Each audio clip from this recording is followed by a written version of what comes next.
If you don't fail, you're not even trying. My wife told me this great expression. To get something you never had, you have to do something you never did.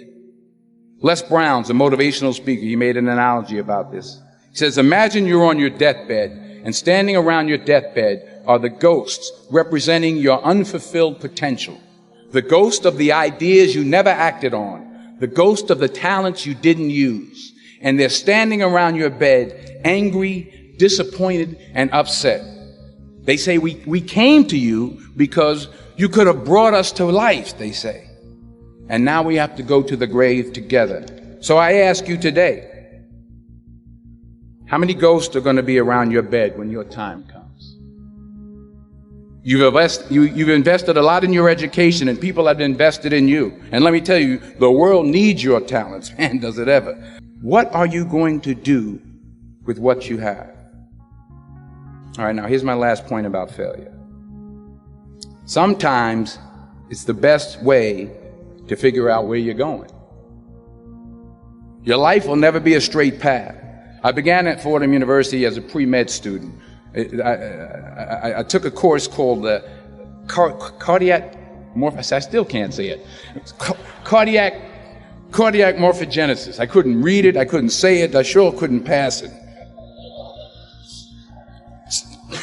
So then I decided to go into pre-law, then journalism. And with no academic focus, my grades took off in their own direction. Yeah, down. I was a 1.8 GPA one semester, and the university very politely suggested that it might be better to take some time off. I was 20 years old. I was at my lowest point. And then one day, and I remember the exact day, March 27th, 1975, I was helping my mother in her beauty shop. My mother owned a beauty shop up in Mount Vernon. And there was this older woman who was considered one of the elders in the town. And I didn't know her personally, but I was looking in the mirror. And every time I looked at the mirror, I could see her behind me. And she was staring at me. She just kept looking at me. Every time I looked at her, she kept giving me these strange looks.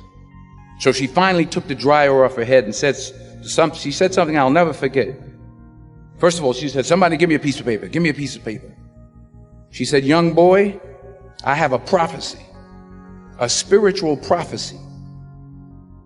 She said, you are going to travel the world and speak to millions of people. Now, mind you, I'm 20 years old. I'm flunked out of school. In fact, like a wise ass, I'm thinking to myself, maybe she's got something in that crystal ball about me getting back into school next fall.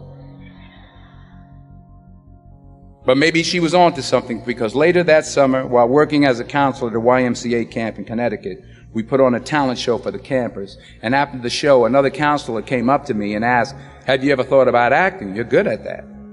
So when I got back to Fordham that fall, I got in and I changed my major once again for the last time. And in the years that followed, just as that woman prophesied, I have traveled the world and I have spoken to millions of people through my movies.